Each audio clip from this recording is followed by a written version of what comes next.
جنگ احد میں جب پانسا پلٹا ہے اور خالد بن ولید رضی اللہ تعالیٰ عنہ بعد میں رضی اللہ تعالیٰ عنہ بنے حملہ کیا ہے تو ہوش و حواس ختم ہو گئے تھے مسلمانوں کے، اب بھاگے جا رہے تھے۔ قرآن کہہ رہا ہے تو سیدوں، جب تم دور بھاگے جا رہے تھے اور کسی کو مڑ کر دیکھ بھی نہیں رہے تھے کہ کس کی کیا حالت ہے، کیا سچویشن ہے۔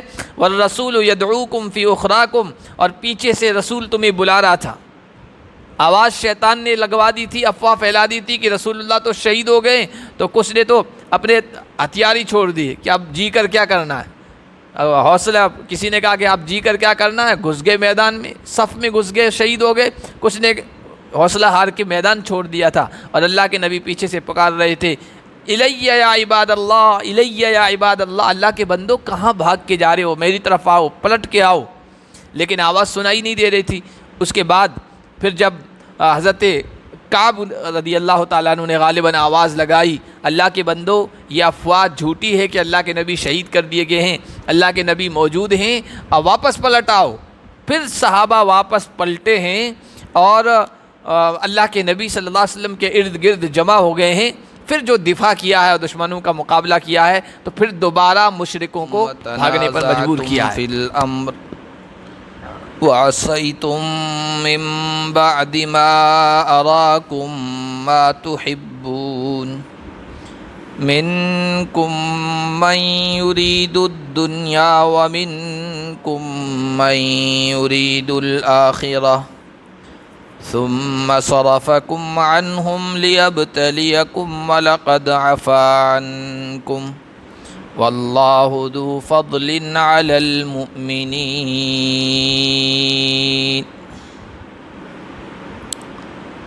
آج کے درس کا آغاز ہم اللہ کے فضل و کرم سے سورہ آل عمران کی آیت نمبر 152 سے کر رہے۔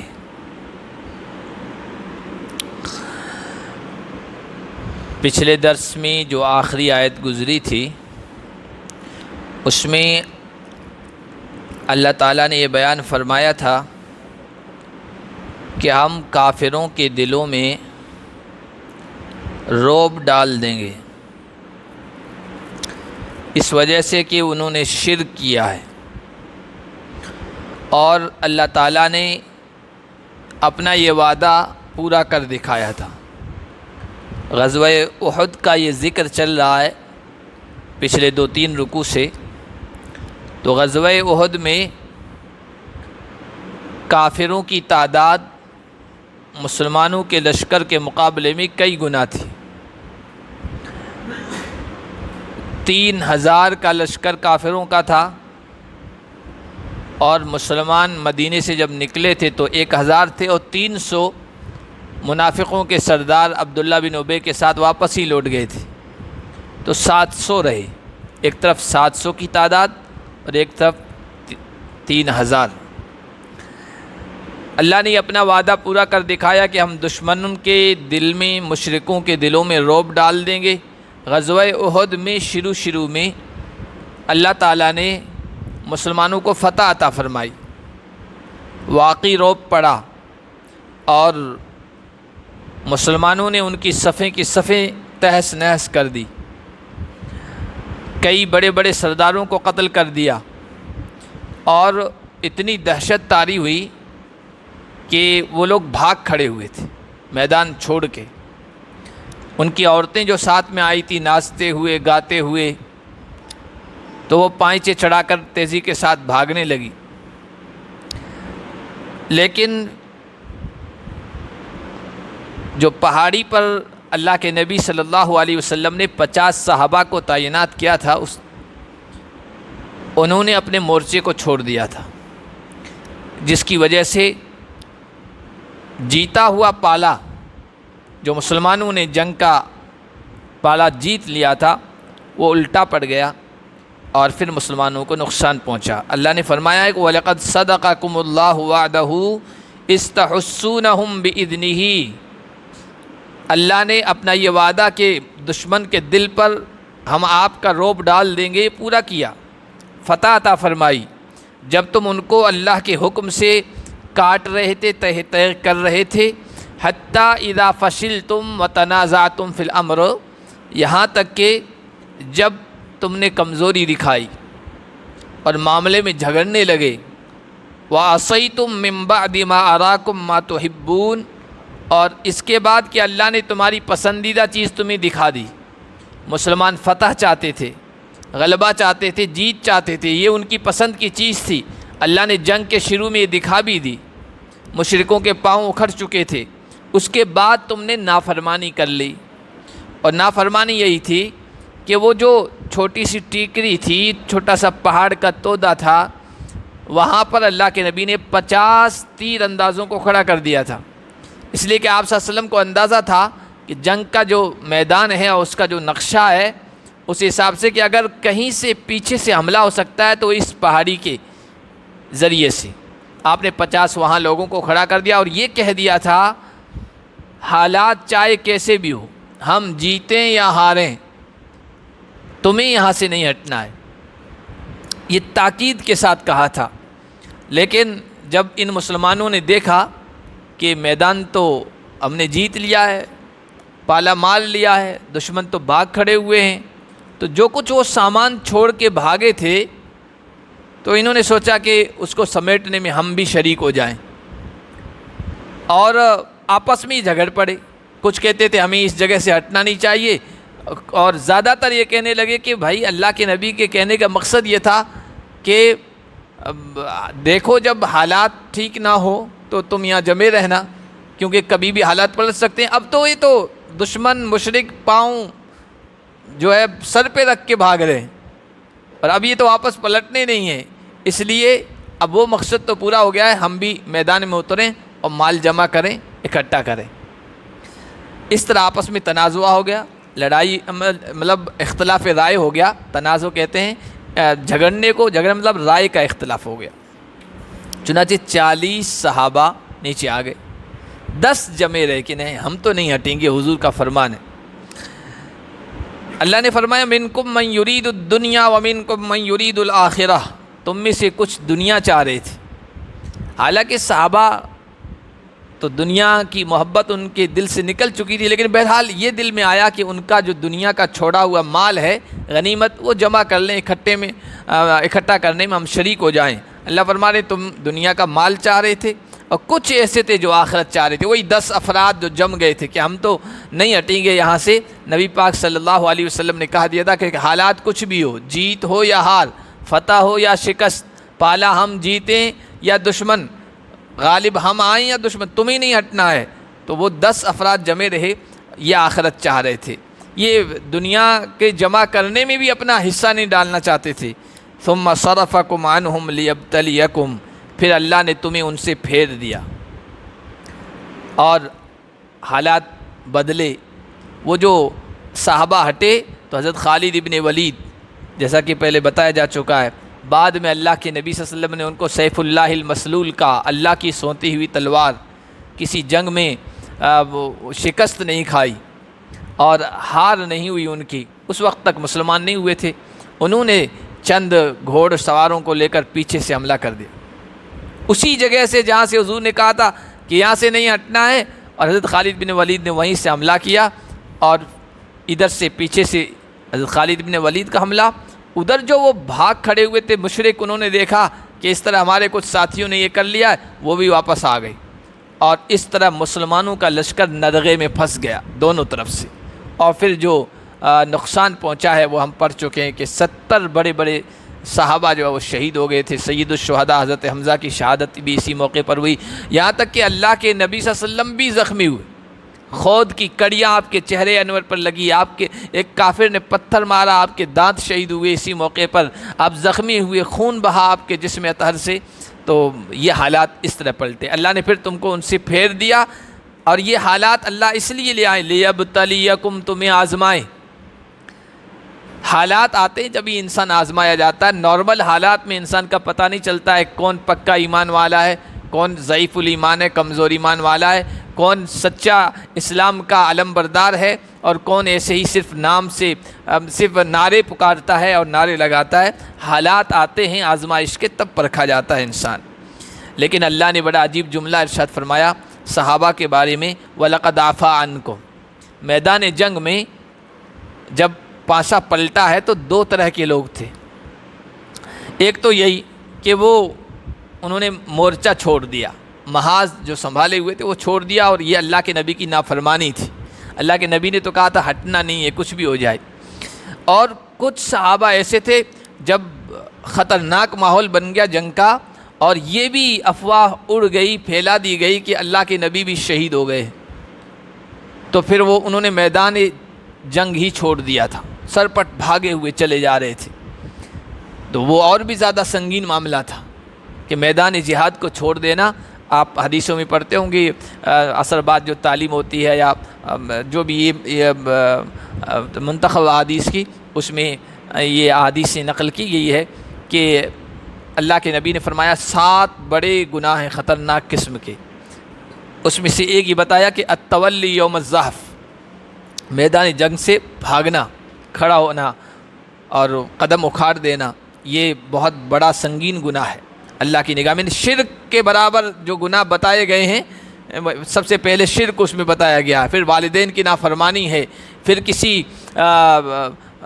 مومن جو نیک ہو، مومن مرد ہو یا عورت، وہاں عورتوں کا تذکرہ ہے کہ پاک دامن مومن غافل عورتوں پر الزام لگانا، تہمت لگانا، یہ بھی اس میں 7 میں سے ایک یہ بھی ہے میدان جنگ میں حوصلہ ہار دینا اور میدان جنگ کو چھوڑ جانا، رائے فرار اختیار کرنا. یہ اس وجہ سے اتنا سنگین گناہ کہ ایک آدمی اگر بھاگتا ہے نا تو باقی فوجیوں اور مجاہدین کے حوصلے پست ہو جاتے ہیں، اس وجہ سے سخت گناہ قرار دیا گیا ہے. تو کچھ لوگ ایسے تھے جو میدان جنگ بھی چھوڑ کر بھاگ گئے تھے. اللہ نے دونوں کے بارے میں یہی کہا ہے وَلَقَدْ عَفَا عَنْكُمْ، اللہ نے تمہیں معاف فرما دیا اور اللہ بڑا مہربان ہے. وَاللَّهُ ذُو فَضْلٍ عَلَى الْمُؤْمِنِينَ، ایمان والوں پر. اِسْتُسْعِدُونَ وَلَا تَلْوُونَ، جنگ احد میں جب پانسا پلٹا ہے اور خالد بن ولید رضی اللہ تعالیٰ عنہ بعد میں رضی اللہ تعالیٰ عنہ بنے حملہ کیا ہے تو ہوش و حواس ختم ہو گئے تھے مسلمانوں کے اور بھاگے جا رہے تھے. قرآن کہہ رہا ہے اِسْتُسْعِدُونَ، جب تم دور بھاگے جا رہے تھے اور کسی کو مڑ کر دیکھ بھی نہیں رہے تھے کہ کس کی کیا حالت ہے، کیا سچویشن ہے. وَالرَّسُولُ يَدْعُوكُمْ فِي أُخْرَاكُمْ، اور پیچھے سے رسول تمہیں بلا رہا تھا. آواز شیطان نے لگوا دی تھی، افواہ پھیلا دی تھی کہ رسول اللہ تو شہید ہو گئے، تو کچھ نے تو اپنے ہتھیار ہی چھوڑ دیے کہ اب جی کر کیا کرنا ہے.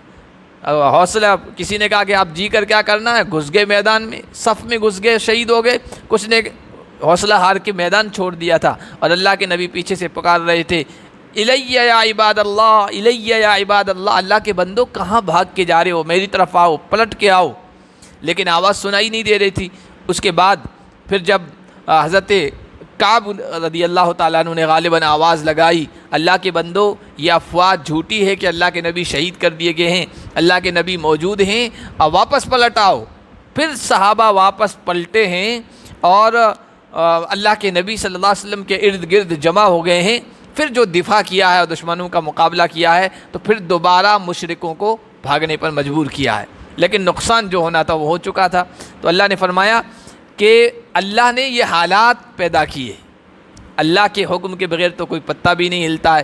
جیتی ہوئی جنگ تم ہار گئے، فتح حاصل ہو گئی تھی، دشمن کے پیر اکھڑ چکے تھے، اس کے بعد ایسے حالات پیدا ہوئے فَأَصَابَكُمْ غَمًّا بِغَمٍّ، اللہ نے تمہیں غم میں مبتلا کر دیا. یہ حزن و غم یہ اس لیے لِكَيْ لَا تَحْزَنُوا عَلَى مَا فَاتَكُمْ وَلَا مَا أَصَابَكُمْ، جو تمہارے ہاتھ سے نکل چکا اس پر تم غم نہ کرو، اور جو تمہیں تکلیف پہنچی اس پر زیادہ حسرت اور افسوس نہ کرو. اللہ حالات لے آتا ہے، کبھی غموں سے گزارتا ہے، کبھی فکر اور ٹینشن دیتا ہے، کبھی کوئی تکلیف آتی ہے، کبھی کوئی مصیبت و بلا نازل ہو جاتی ہے، اس کا سامنا کرنا پڑتا ہے. یہ سب اللہ کی طرف سے ہوتا ہے اور انسان کی تربیت مقصود ہوتی ہے، آزمائش مقصود ہوتی ہے، انسان کو ایک سانچے میں ڈھالنا مقصود ہوتا ہے کہ انسان ان تمام حالات سے گزرے اور اللہ کے فیصلوں پر راضی رہے کہ اللہ کے فیصلے کے بغیر کچھ نہیں ہوتا ہے. تو جب انسان کی یہ تربیت ہو جاتی ہے نا تو پھر کتنے بھی سنگین حالات ہو جائیں، کتنے بھی حالات خطرناک ہو جائیں، مایوس کن ہو جائیں، وہ کہتا ہے کہ اللہ کی یہی مرضی ہے، اللہ کا یہی فیصلہ ہے، تقدیر کا یہی فیصلہ ہے. تو انسان کا ایک طرح کا دل میں اطمینان پیدا ہو جاتا ہے. اللہ جو کچھ تم کر رہے تھے اس سے باخبر تھا.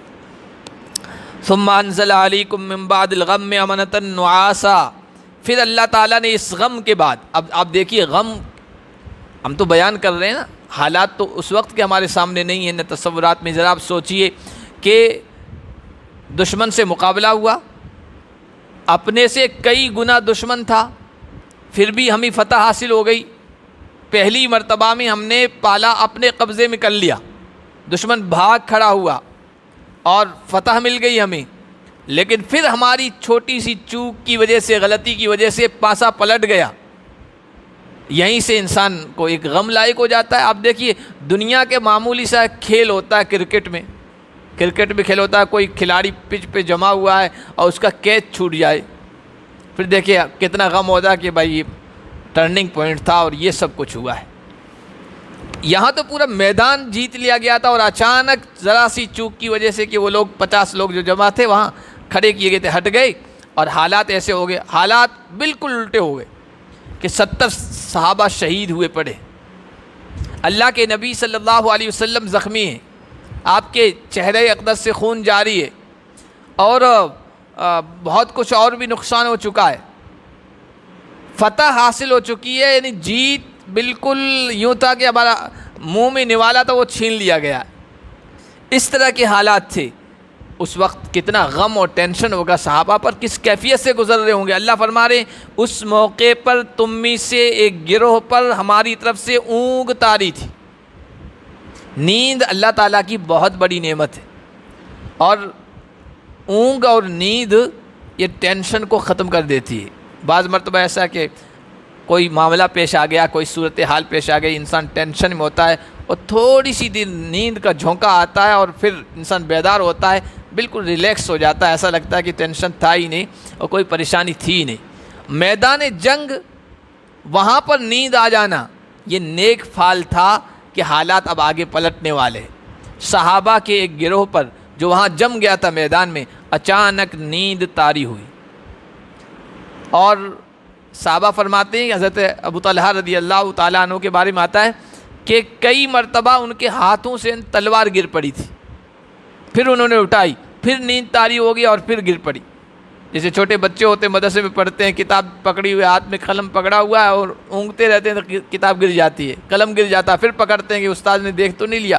اس طرح کے حالات تھے. صحابہ پر اونگ طاری ہوگی عین میدان جنگ میں، اور اس طرح کے حالات میں اللہ فرما رہے یہ ہماری طرف سے ایک بشارت تھی، خوشخبری تھی، امن تھا، چین اور سکون تھا کہ جو ٹینشن پیدا ہو گئی تھی وہ اس نیند کے ذریعے سے ختم ہو گئی. وَطَائِفَةٌ قَدْ أَهَمَّتْهُمْ أَنفُسُهُمْ، ایک گروہ، ایک جماعت ایسی تھی جن کو اپنی فکر پڑی تھی. صحابہ کی ایک بڑی جماعت تو ہوتی، اللہ کے نبی کی فکر تھی کہ اللہ کے نبی زخمی ہو گئے ہیں، ہمارے ساتھی زخمی ہو گئے ہیں، اور جیت کے بعد ہم نے پھر شکست کا سامنا کر لیا ہے.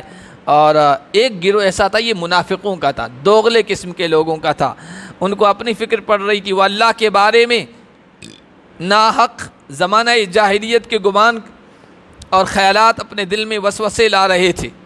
وہ یہ سوچ رہے تھے کہ اب اسلام کا پودا ختم کر دیا جائے گا، اکھاڑ دیا جائے گا، اور اس طرح مسلمانوں کو بیخ و بن سے اکھاڑ کر پھینک دیا جائے گا، نام و نشان مٹا دیا جائے گا. حالات اس طرح بن رہے ہیں. اور وہ یہ کہہ رہے تھے حل لنا من الامر من شیء، کیا اس معاملے میں ہمارا کچھ اختیار ہے؟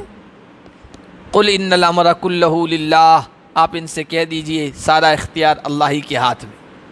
تم چاہتے ہو اپنی پسند کے مطابق حالات آئیں، اپنی پسند کے مطابق فیصلے ہو، اپنی پسند کے مطابق جو ہے صورتحال پیدا ہو جائے. ایسا نہیں ہوتا ہے، سب کچھ اللہ کے ہاتھ میں ہے.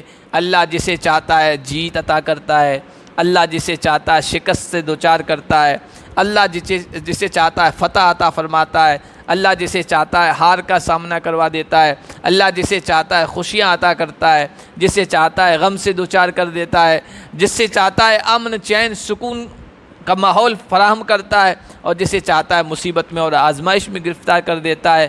وہ تو وحدہ لا شریک لہ ہے، اس سے کون پوچھنے والا. ان الامر کلہ للہ، سب کچھ اللہ کے قبضے میں، اللہ کے ہاتھ میں ہے. یخفون فی انفسہم ما لا یبدون لک، اے نبی یہ جو جماعت ہے جس کو اپنی فکر پڑی تھی، نہ اسلام کے غلبے کی ان کو فکر تھی، نہ نبی علیہ الصلوۃ والسلام کی کہ وجود اور جسم کی فکر تھی، آپ کی ذات کی فکر تھی، نہ صحابہ کی فکر تھی، وہ تو صرف اپنے بارے میں سوچ رہے تھے، منافق تھے یہ لوگ۔ یہ اپنے دلوں میں ایسی بات چھپائے ہوئے ہیں جو آپ کے سامنے ظاہر نہیں کرتے ہیں۔ یقولون لو کان لنا من الامر شیء ما قتلنا ہاؤنا، یہ کہہ رہے تھے کہ اگر ہمارا کچھ اختیار ہوتا تو یہاں مارے نہیں جاتے۔ یہ وہ گروہ تھا جنہوں نے یہ مشورہ دیا تھا اللہ کے نبی صلی اللہ علیہ وسلم کو، جیسا کہ ہم پہلے پڑھ چکے ہیں کہ مدینے سے باہر نکل کر مقابلہ نہیں کرنا ہے، مدینے ہی میں رہنا ہے۔ لیکن چونکہ کچھ نوجوان تھے جو پہلی جنگ میں بدر میں شریک نہیں ہو سکے تھے، انہوں نے کہا تھا کہ ہم باہر نکل کر دشمنوں کا مقابلہ کریں گے۔ تو اس طرح اللہ کے نبی نے ان کی بات مانی نوجوانوں کی اور باہر آئے مدینے سے۔ احد پہاڑ کے دامن میں یہ جنگ ہوئی ہے، اسی وجہ سے جنگ احد اس کو کہتے ہیں۔ تو یہ جو منافقوں کا سردار تھا، وہ منافق لوگ تھے، ان کی رائے یہ تھی کہ اندر رہ کر ہم مقابلہ کریں۔ اب جب یہ صورتحال پیش آ گئی تو موقع مل گیا۔ ہم نے تو کہا تھا نا پہلے سے کہ اندر ہی رہ کر مقابلہ کرو، دفاع کرو، ہماری بات نہیں مانی گئی تو دیکھو کتنا بڑا نقصان ہو گیا۔ ہماری بات مان لی جاتی تو اتنے شہید نہ ہوتے، اتنے موت کا سامنا نہ کرتے۔ اللہ نے بڑا عجیب جواب دیا ہے، آپ کہہ دیجئے اگر تم اپنے گھروں میں رہتے، لو کنتم فی بیوتکم، اگر تم اپنے گھروں میں رہتے، لبرز الذین کتب علیہم القتل الی مضاجعہم، تو جن کے سلسلے میں اللہ کے یہاں قتل کا، موت کا فیصلہ ہو چکا ہے، وہ اپنے مرنے کی جگہ ضرور حاضر ہو جاتا۔ اللہ نے موت کہاں لکھی ہے، کس طرح لکھی ہے، کس وقت لکھی ہے، کس جگہ لکھی ہے، یہ لکھا ہوا ہو کے رہتا ہے۔ بعض مرتبہ ہم سوچتے ہیں، ایسے واقعات پیش آ جاتے ہیں، ایک آدمی کبھی گھر سے نکلا ہی نہیں اور کسی جگہ کبھی گیا ہی نہیں ہے، لیکن اچانک پتہ نہیں اسے کیا سوچتی ہے، وہ گھر سے نکلتا ہے، ایسی جگہ پہنچ جاتا ہے جہاں بوال ہو جاتا ہے اور وہاں وہ کبھی گیا ہی نہیں ہے، انہیں کبھی اس کے بارے میں سوچتے ہیں، لیکن وہ پہنچ جاتا ہے، کیوں؟ موت اسے لے گئی۔ کبھی موٹر سائیکل چلاتا ہی نہیں، لیکن کبھی ذہن میں آ گیا کہ نہیں آج میں بھی چلا لوں، اور ایکسیڈنٹ ہو گیا، ختم ہو گیا۔ کبھی گھر سے نکلتا ہی نہیں، گھومنے پھرنے کے لیے نکلا اور کوئی حادثہ پیش آ گیا۔ تو اللہ نے فرمایا یہ تو چلو جنگ ہے، جنگ میں آئے، شہادت کی موت نصیب ہوئی جو سب سے بہترین اشرف موت ہے، عزت والی موت ہے۔ اگر تم جنگ میں نہ بھی نکلتے نا، تمہاری موت اللہ تعالیٰ نے احد پہاڑ کے دامن میں ان مکہ کے لوگوں کے ہاتھوں لکھ چکا ہوتا، اللہ نے لکھ دی ہوتی، تو تم کسی نہ کسی بہانے سے آ جاتے اور تمہاری موت ہو جاتی۔ لِيَبْتَلِيَ اللَّهُ مَا فِي صُدُورِكُمْ وَلِيُمَحِّصَ مَا فِي قُلُوبِكُمْ، اللہ ایسے حالات لے آیا ہے تاکہ اللہ تمہیں آزمائے، تمہارے سینوں میں، تمہارے دلوں میں جو بات ہے اس کو نکالے، ظاہر کرے۔ حالات میں نے کہا پہلے کہ جب تک نارمل رہتے ہیں تب تک انسان کی پرکھ نہیں ہوتی ہے، نہ دوست کی پرکھ ہوتی ہے اور نہ بیوی کی پرکھ ہوتی ہے کا امتیاز ہوتا ہے، اس کی پرکھ ہوتی ہے، اور نہ اولاد کی پرکھ ہوتی ہے۔ حالات اچھے ہیں، خوشحال ہیں، پیسے ہیں، دولت ہے، سب کچھ اچھا ہے تو سب ٹھیک ٹھاک چل رہے ہوتے ہیں، لیکن ذرا حالت خراب ہو جائے اور کاروبار تھوڑا بیٹھنے لگ جائے یا نقصان ہو جائے، لاس ہو جائے، پھر دیکھو لوگوں کو، پھر آپ کو وہ حیثیت دیتے ہیں نہیں، گھر کے قریب کے لوگ حیثیت نہیں دیتے، دوسرے کیا دیکھتے ہیں؟ لوگ تو طاق میں بیٹھے رہتے ہیں، ابھی تو پیسے والا ہے، ابھی تو عہدے والا ہے، ابھی تو اس کے پاس کچھ ہے، اگر ہم اس کے خلاف کچھ کریں گے، ٹانگ کھینچیں گے تو نقصان میں رہیں گے، اور انتظار کرتے رہتے ہیں جیسے گدھ مردار کا انتظار کرتا ہے۔ جیسے حالات خراب ہو تو اس وقت انسانوں کی پرکھ ہوتی ہے کہ اب سچا دوست کون ہے اور ایسے ہی جھوٹا دعوے دار کون ہے۔ تو اللہ نے یہ حالات پیدا کیے تاکہ اللہ آزمائے، اور یہ اللہ کی طرف سے تربیت ہوتی ہے۔ اگر ہر میدان میں، ہر جنگ میں مسلمانوں کا ہاتھ اونچا رہے اور ان کو فتح نصیب ہو تو بھائی سب اپنی آنکھوں سے دیکھ لیں گے کہ ہر میدان یہ جیت رہے، ہر میدان میں ان کی فتح، ہر میدان میں ان کا سکہ جم رہا ہے، تو اس کا مطلب ایمان صحیح ہے، اسلام مذہب صحیح ہے، تو دھڑا لوگ اسلام قبول کر لیں گے۔ لیکن اللہ چاہتے ہیں پردہ پڑا رہے، تبھی تو امتحان ہوگا۔ پردہ پڑا رہے، کبھی جیت ان کی، کبھی ان کی، کبھی یہ غالب، کبھی وہ غالب۔ یہ اللہ دنیا کا ایک اصول ہے، اللہ کا دنیا کے اندر یہ سنت ہے اللہ کی، اللہ کا قانون ہے، اصول ہے۔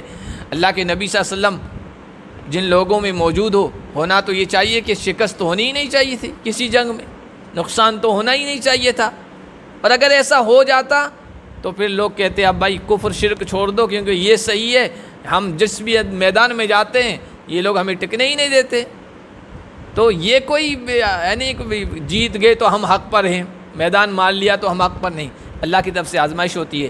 ابو سفیان جب مسلمان نہیں ہوئے تھے تو اللہ کے نبی صلی اللہ علیہ وسلم نے ہرقل کو، جو اس وقت کی سپر پاور طاقت تھی، بادشاہ تھا، اس کو خط لکھا تھا اسلام کی دعوت کا۔ تو اس نے کہا کہ یہاں بھائی عرب سے کون لوگ آئے ہیں؟ تو پتہ چلا کہ ابو سفیان اپنے قافلے کے ساتھ تجارت کے لیے گیا ہوا ہے شام میں، اس کو بلایا تھا۔ پھر پوچھا تھا پوری ڈیٹیل حضور صلی اللہ علیہ وسلم کے متعلق، اس نے سوالات کیے تھے۔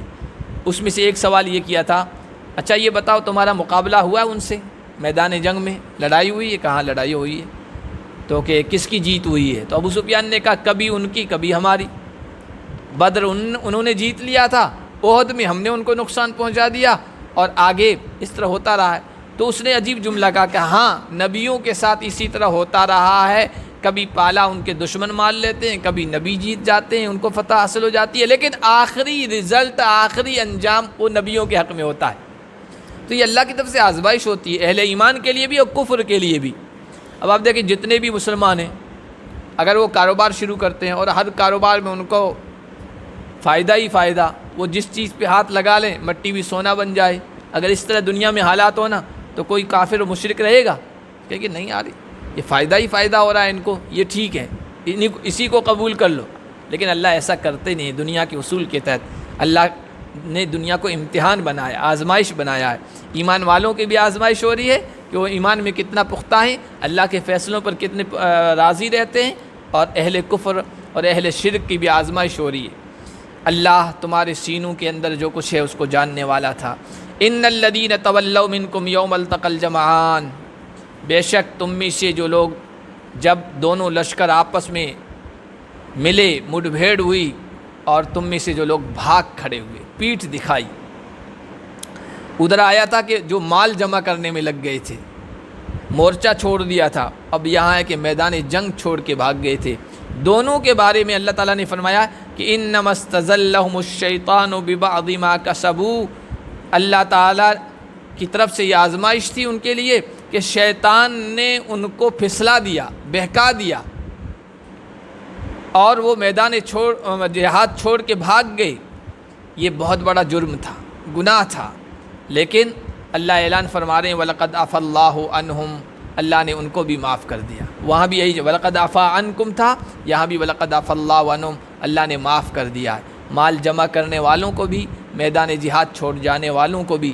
اسی لیے علماء کرام نے لکھا کہ صحابہ کرام رضوان اللہ علیہم اجمعین کے سلسلے میں اللہ نے اعلان کر دیا ہے کہ ان سے جو کچھ چوک ہوئی، خطا ہوئی، اجتہادی غلطی ہوئی، اللہ کہہ رہے میں نے معافی کا قلم پھیر دیا ہے، میں نے ان پر اپنا فضل کر دیا ہے، میں نے ان کو بخش دیا ہے، میں نے ان کی خطائیں معاف کر دی ہے۔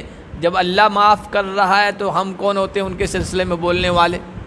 اس لیے جب کبھی سنی کوئی صحابہ کے بارے میں بول رہا، کوئی کہے بزدل تھے، میدان جہاد چھوڑ کر بھاگ گئے تھے، حضرت عثمان رضی اللہ تعالیٰ عنہ کے بارے میں لوگ کہتے ہیں، حضرت عثمان بھی جب حالات خراب ہوئے میدان احد میں، جنگ احد میں کے موقع پر جو بھاگے تھے لوگ، اس میں حضرت عثمان رضی اللہ تعالیٰ عنہ کا بھی نام آتا ہے۔ اس لیے مصر کے ایک شخص نے حضرت عبداللہ بن عمر سے کہا تھا کہ سنا ہے کہ عثمان بھی بھاگ کھڑے ہوئے تھے۔ یہ طنز کے طور پر کہا تھا کہ عثمان کو تم کہتے ہو نبی کے دوہرے داماد ہیں، دو بیٹیاں حضور نے دی تھی، خلیفہ راشد کہتے ہو، وہ بھی بھاگ کھڑے ہوئے تھے۔ تو حضرت عبداللہ ابن عمر نے بڑا عجیب جملہ جواب دیا، کہا کہ اللہ اعلان کر رہا ہے 2 مرتبہ میں نے ان کو معاف کر دیا، تم کون ہوتے ہو ان پر بولنے والے؟ تو صحابہ کرام کے بارے میں اگر کوئی بولے اس طرح کا، تو قرآن تو کہتا ہے اللہ ان سے راضی، وہ اللہ سے راضی، اور اگر ان سے کچھ ہو گیا تھا تو میں نے معاف کر دیا، تو ہم کون ہوتے کرنے والے، مواخذہ کرنے والے؟ اس لیے صحابہ کے بارے میں اپنی زبان بھی سوچ سمجھ کے استعمال کرنی چاہیے، اور اگر لکھ رہے ہیں تو قلم کو بھی سوچ سمجھ کے استعمال کرنا چاہیے۔ اللہ تو کہے گا کہ میں نے تو معاف کر دیا تھا، تم کون ہوتے ہو ان کی غلطیاں پکڑنے والے؟ ان اللہ غفور حلیم، بے شک اللہ بخشنے والا ہے، بردبار ہے، برداشت کرنے والا ہے۔ اللہ نے ان کی اس چوک کو بھی برداشت کیا، نظر انداز کیا، معاف فرما دیا۔ اللہ ہمارے ساتھ بھی اسی طرح کی مغفرت کا، بخشش کا اور برداشت کا معاملہ فرمائے۔ سبحان اللہ بحمدی، سبحانک اللہم۔